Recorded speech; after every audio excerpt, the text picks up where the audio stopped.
नमस्कार मंडळी, नोकरी आणि केंद्र यूट्यूब चॅनल आपले स्वागत आहे.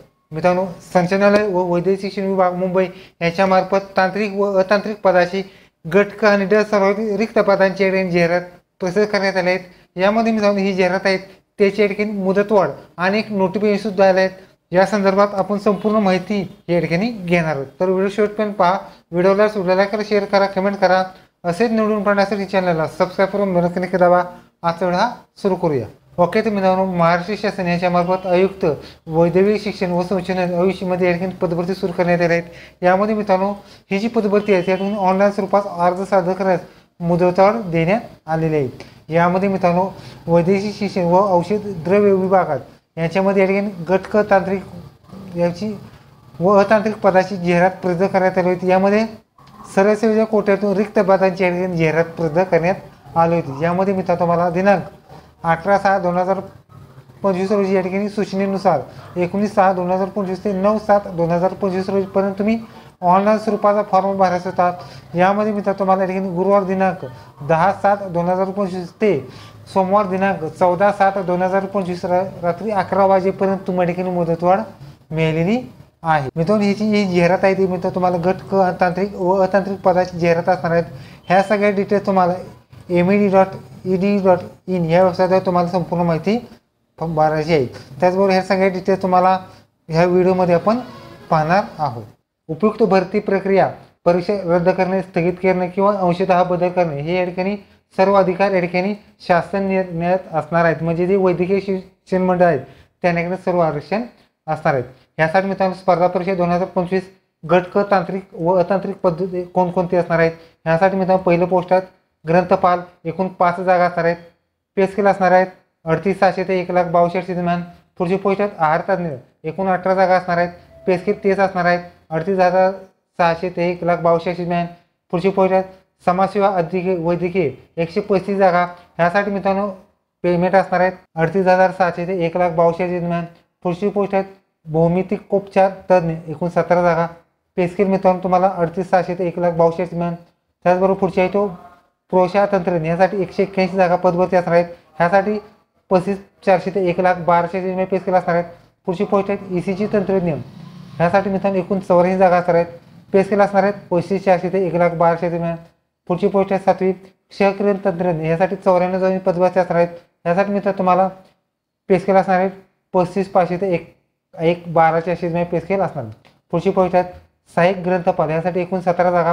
S10 मध्ये पे स्केल 29,292,300 दरम्यान पे स्केल असणार आहेत. पुढची पोस्ट आहेत औषध निर्माणशास्त्र 207 जागा. ह्यासाठी 29,200 ते 92,300 दरम्यान पे स्केल असणार आहेत. पुढची पोस्ट आहे 10वी दंत तंत्रज्ञ, एकूण 9 जागा. एकूण S10 मध्ये 29,200 ते 92,300 दरम्यान पे स्केल असणार आहेत. त्याचबरोबर 11वी पोस्ट आहे प्रौशा सहाय्यक 170 जागा. ह्यासाठी मित्रांनो S7 मध्ये 21,700 ते 69,100 दरम्यान पे स्केल असणार आहेत. पुढची पोस्ट आहेत क्षयकिरण सहाय्यक, एकूण 35 जागा. पे स्केल असणार आहेत S7 मध्ये 21,700 ते 69,100 दरम्यान पे स्केल असणार आहेत. पुढची पोस्ट आहेत ग्रंथालय सहाय्यक, यासाठी एकूण 13 जागा. S6 मध्ये 19,900 ते 63,200 दरम्यान पे स्केल असणार आहेत. पुढची पोस्ट आहेत ग्रंथसूचीकर डॉक्युमेंट कॅटेगरी 36 जागा.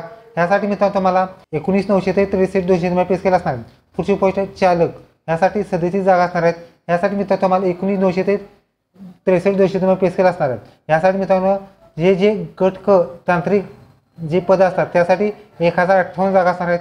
त्याचबरोबर अतांत्रिक मुंबई क्षेत्राबाहेर जी पद असणार आहेत यासाठी उच्च श्रेणी लघुलेखनसाठी 12, ह्यासाठी पे स्केल असणार आहे S16 मध्ये 44,900 ते 1,42,400 दरम्यान पे स्केल असणार आहेत. पुढची पोस्ट निम्न श्रेणी लघुलेखन, यासाठी 38 जागा असणार आहेत. 37 जागा असणार आहेत. यासाठी S15 मध्ये 21,800 ते 1,32,800 दरम्यान पे स्केल असणार आहेत. 32,300 दरम्यान पे स्केल असणार आहेत.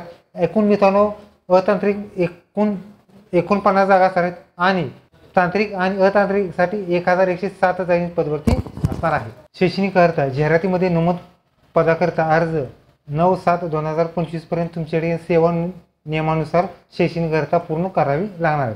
ह्यासाठी मित्रांनो जे टेक्निकल ट्रेड असतात म्हणजे तांत्रिक विभागासाठी किंवा अतांत्रिकसाठी तुम्हाला काही नेमकी क्वालिफिकेशन काय असणार आहे ते सुद्धा पाहणार आहोत. पहिली पोस्ट आहेत प्रोशा सहाय्यक लॅबोरेटरी असिस्टंट, यासाठी मित्रांनो बॅचलर ऑफ पॅरामेडिकल टेक्नॉलॉजी किंवा BSc पॅरामेडिकल टेक्नॉलॉजी चालू शकते. ते नसल्यास तुमच्याकडे BSc सायन्स मधून या ठिकाणी physics, chemistry, biology and diploma certificate laboratory असणं आवश्यक राहणार. त्याचबरोबर पॅरामेडिकल काउन्सिलचे रजिस्ट्रेशन असणं आवश्यक राहणार. पुढची पोस्ट आहेत प्रयोगशाळा तंत्रज्ञ लॅबोरेटरी टेक्निशियन. ह्यासाठी मित्रांनो तुम्हाला bachelor in paramedical technology laboratory और BSc paramedical technology in laboratory किंवा bachelor of science with physics chemistry biology and diploma certificate laboratory असणं आवश्यक राहणार. किंवा त्याचबरोबर तुमच्या ठिकाणी जे पॅरामेडिकल रजिस्ट्रेशन आहे ते सुद्धा तुमचं लागणार आहे. त्याचबरोबर 1 वर्ष एक्सप्रेस दोन्हीला या ठिकाणी लागणार आहे. पुढची पोस्ट आहे ग्रंथालय. ह्यासाठी मित्रांनो तुम्हाला पोस्ट ग्रॅज्युएशन आर्ट कॉमर्स सायन्समधून त्याचबरोबर MSc विथ बायोलॉजिकल किंवा झुऑलॉजीसाठी प्रोबॅबिलिटी असणार म्हणजे पहिले पसंती असणार आहेत आणि तुमचा जो लायब्ररी सायन्सचा कोर्स लागणार आहे.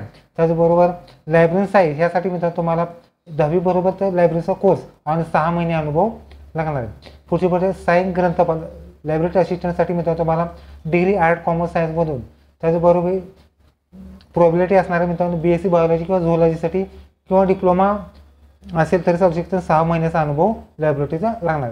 पुढची पुढे ECG तंत्रज्ञान ह्यासाठी मित्रांनो BSc science in paramedical technology in कार्डिओलॉजीमधून असणार लागणार किंवा या ठिकाणी BSc सायन्स असेल तर या ठिकाणी फिजिक्स केमिस्ट्री बायोलॉजी किंवा या ठिकाणी जे रजिस्ट्रेशन असतं का पॅरामेडिकलचं डिप्लोमा और सर्टिफिकेट इन कार्डिओलॉजी त्याचबरोबर महाराष्ट्र पॅरामेडिकलचं रजिस्ट्रेशन आणि एक्सपिरियन्ससुद्धा लागणार आहे. त्याचबरोबर या ठिकाणी ECG तंत्रज्ञान पदाकरता बॅचलर इन सायन्स व डिप्लोमा सर्टिफाईड इन पॅरामेडिकल ग्राह्य धरण्यात येणार आहे. या ठिकाणी नोंद करायची. पुढची पोस्ट डायटिशियन ह्यासाठी म्हणजे बेसिक डायटिशियन आणि या ठिकाणी जे तुमचं डिग्री आहे या ठिकाणी कन्सल्ट केली जाणार नाही. पुढची पोस्ट आहेत औषध निर्माण फार्मसिस्ट ह्यासाठी मित्रांनो तुम्हाला 12वी बरोबर या ठिकाणी तुम्हाला जो फार्मसिस्ट असतं D फार्म किंवा B फार्म आणि रजिस्ट्रेशन चालू शकतं. पुढची पोस्ट आहेत प्रखर लेखाकाल ग्रंथ सूचिकाल डॉक्युमेंट लिस्ट ह्यासाठी मित्रांनो 10वी बरोबर या ठिकाणी तुम्हाला जो 6 महिने लायब्ररीचा सायन्स अनुभव लागणार आहे. 10वी पास बरोबर 6 महिने लायब्ररीचा अनुभव लागणार. पुढची पोस्ट आहेत समाजसेवा कक्ष अधिकारी यासाठी मित्रांनो फुल टाईम MSW लागणार आहे. पुढची पोस्ट एक्सरे टेक्निशियन ह्यासाठी मित्रांनो तुम्हाला बॅचलर इन पॅरामेडिकल रेडिओलॉजी त्याचबरोबर ते नसल्यास bachelor BSc paramedical technology in radiology ते पण नसल्यास प्रोसेस BSc फिजिक्स केमिस्ट्री और बायोलॉजी डिप्लोमा और सर्टिफाईड इन रेडिओलॉजीमधून डिग्री चालू शकते. त्याचबरोबर जे रेडिओलॉजीचे गव्हर्नमेंट ॲथॉरिटी असतात त्याचं रजिस्ट्रेशन आणि एक्सपिरियन्स लागणार आहे. पुढची पोस्ट आहे एक्सरे टेक्निशियन यासाठी बॅचलर इन पॅरामेडिकल एक्सरे त्याचबरोबर जे रजिस्ट्रेशन असते ते सुद्धा लागणार आहे. पुढची पोस्ट आहेत भूमितत्व तज्ञ म्हणजे फिजिओथेरपिस्ट ह्यासाठी मित्रांनो तुम्हाला 12वी पास बरोबर या ठिकाणी तुम्हाला जे फिजिओथेरपिस्टची डिग्री आहे ते आणि रजिस्ट्रेशन लागणार. पुढची पोस्ट आहे दंत चिकित्सक डेंटलसाठी मित्रांनो तुम्हाला 12वी बरोबर डेंटलचा कोर्स आणि या ठिकाणी जे रजिस्ट्रेशन असतं ते लागणार आहे. पुढची पोस्ट आहे वाहन चालक यासाठी मित्रांनो तुम्हाला तुमचं वय असणार आहे मित्रांनो तुम्हाला 38 वय लागणार आहे. त्याचबरोबर तुम्ही 10वी पास बरोबर तुमच्याकडे मोटर ड्रायव्हिंग लायसन्स असणार पाहिजे. त्याचबरोबर अनुभवसुद्धा तुमच्या ठिकाणी लागणार आहे. त्याचबरोबर तुम्हाला मराठी भाषेचं नॉलेजसुद्धा येणं गरजेचं आहे. पुढची अतांत्रिक पद आहेत. अतांत्रिक पदासाठी मित्रांनो उच्च तंत्र लिखित यासाठी 10वी बरोबर शॉर्ट हँड 120 शब्द प्रति मिनिट मराठी आणि इंग्लिश 40 टायपिंग आणि मराठी 30 टायपिंग असणं आवश्यक राहणार. पुढची गोष्ट आहे निम्नश्रेणी लघुलेखनासाठी 10वी बरोबर शॉर्ट हँड 100 आणि इंग्रजी 40 आणि मराठी 30 टायपिंग असणं आवश्यक राहणार आहे. टिप आहे मित्रांनो तुम्हाला गट क तांत्रिक संवर्ग प्रवेशाळा सहाय्यक प्रवेशाळा तंत्रज्ञ कक्षकिरण वक्षकिरण तंत्रज्ञ ECG तंत्रज्ञ या पदाकरता महाराष्ट्र पॅरामेडिकल काउन्सिल येथे प्रमाणानुसार प्रमाणपत्र नोंदणी व पडताळणी वेळी सादर करणे आवश्यक राहणार. तसेच भूमितत्व तज्ञ व दंत व औषध निर्माण पदाकरता या ठिकाणी त्या पदानुसार प्रमाणपत्र या ठिकाणी कागदपत्रे पडताळणीच्या वेळी सादर करणे बंधनकारक असणार. म्हणजे जे पॅरामेडिकलचं रजिस्ट्रेशन असतं ते सुद्धा कंपल्सरी असणार आहे. ह्या पदासाठी मित्रांनो तुम्हाला ओपनची वय असणार आहेत. मित्रांनो तुम्हाला 25 एप्रिल 2016 नुसार तुम्हाला 18 ते 38 वर्ष तुम्ही अप्लाय करू शकता. कास्टमध्ये असला तर 63 वर्ष तुम्ही अप्लाय करू शकता. त्याचबरोबर तुम्ही अंशकालीन पदवीधर असला तुम्ही 55 वर्ष तुम्ही अप्लाय करू शकता. त्याचबरोबर खेळाडूंसाठी मित्रांनो 63 वर्ष तुम्ही अप्लाय करू शकता. दिव्यांगासाठी 25 वर्ष तुम्ही अप्लाय करू शकता. प्रकल्पग्रस्त भूकंपग्रस्त यासाठी मित्रांनो तुम्हाला 25 वर्ष तुम्ही अप्लाय करू शकता. त्याचबरोबर माजी सैनिकांसाठी मित्रांनो तुम्हाला रिटायरमेंट ते 3 वर्षापर्यंत तुम्ही अप्लाय करू शकता. आणि अनाथांसाठी मित्रांनो तुम्हाला 18 ते 23 वर्षपेक्षा जास्त वय नसावे. मित्रांनो याची ऑनलाईन परीक्षेचे स्वरूप असणार आहेत. यामध्ये तुम्हाला कॉम्प्युटर बेस एक्झाम असणार आहेत. यामध्ये मराठी आणि इंग्लिश भाषेमध्ये बहुपर्यायी प्रश्न असणार आहेत आणि एका प्रश्नात 2 मार्क्स असणार आहेत. यामध्ये मित्र तुम्हाला काही पदासाठी एक व्यवसाय चाचणी घेण्याची आवश्यकता नसणार आहेत. यामध्ये जे प्रश्न असतात त्यांना एकूण 100 मार्काची एक्झाम असणार आहेत आणि काही नाही ठिकाणी 100 मार्काची एक्झाम असणार आहेत आणि एक प्रश्न हा 2 मार्काला असणार आहेत. त्याचबरोबर या ठिकाणी जे उमेदवारांना गुणांच्या 45% गुण प्राप्त करणे अनिवार्य असणार आहे. त्याचबरोबर ज्या पदाकरता व्यवसाय चाचणी म्हणजे प्रोबेबिलिटी टेस्ट असतात ह्यासाठी मित्र तुम्हाला मराठी, इंग्रजी, सामान्य, बौद्धिक चाचणी या ठिकाणी 30-30-30 असे 120 मार्काची तुमची परीक्षा असणार आहे आणि 80 मार्काची तुमच्या ठिकाणी जे व्यवसाय चाचणी असणार आहे. त्याचबरोबर जे या ठिकाणी परीक्षेमध्ये दोन्ही परीक्षेमध्ये 45% गुण प्राप्त करणारे विद्यार्थी तुमच्या ठिकाणी पुढील गुणाच्या आधारे निवड होणार आहे. त्याचबरोबर तुम्हाला या ठिकाणी परीक्षा 1 ते 8 विभाग दिलेले आहेत.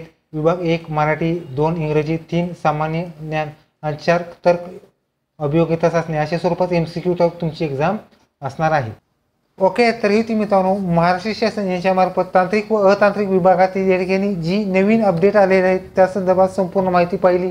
व्हिडिओ कसा लाईक करा, शेअर करा, कमेंट करा. असेच नवीन पडण्यासाठी चॅनलला सबस्क्राईब करून बेल आयकॉन दाबा. धन्यवाद. जय हिंद, जय महाराष्ट्र.